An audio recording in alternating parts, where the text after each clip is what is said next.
Part 1. A life in fast-forward 17-year-old Zaid Khan was everything the modern world celebrated.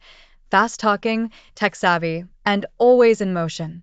He could juggle group chats, gaming, and school with astonishing agility, and his weekends were filled with outings, basketball.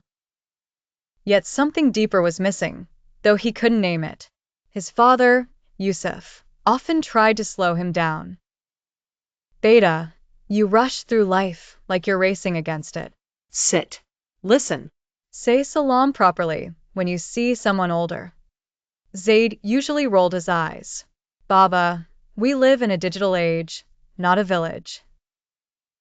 Still, Yusuf insisted. He would remind Zaid of the Quranic verse, hoping it would anchor him one day.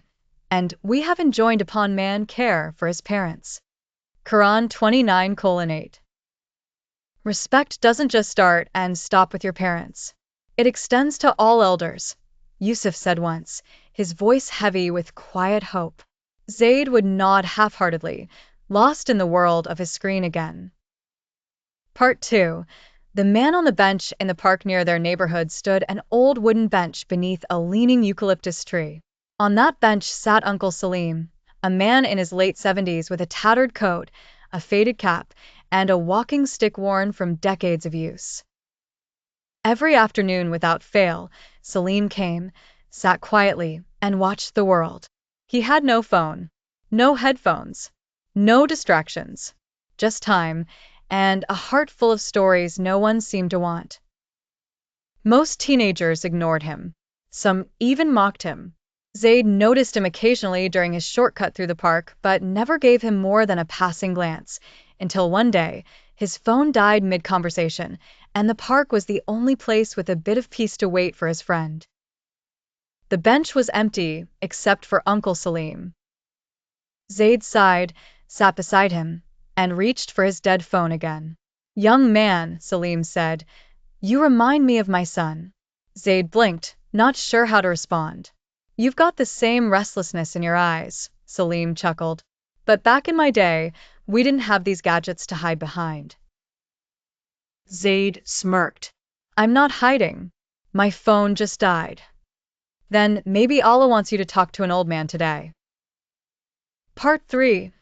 Conversations between generations. It started with that one conversation. 10 minutes turned into half an hour.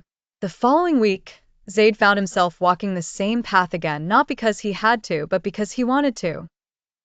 Salim told stories of growing up in Kashmir, climbing trees to pick apples, walking barefoot to madrasa, carrying heavy pots of water from the river with his mother. "Back then, we didn't need clocks," he smiled. "The Adhan told us the time. And elders? They weren't a burden. They were the keepers of our history."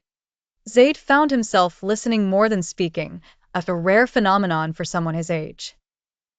One day, Salim looked out at the sky and said quietly, "You know, Zaid, we've been commanded by Allah to honor our elders, especially our parents.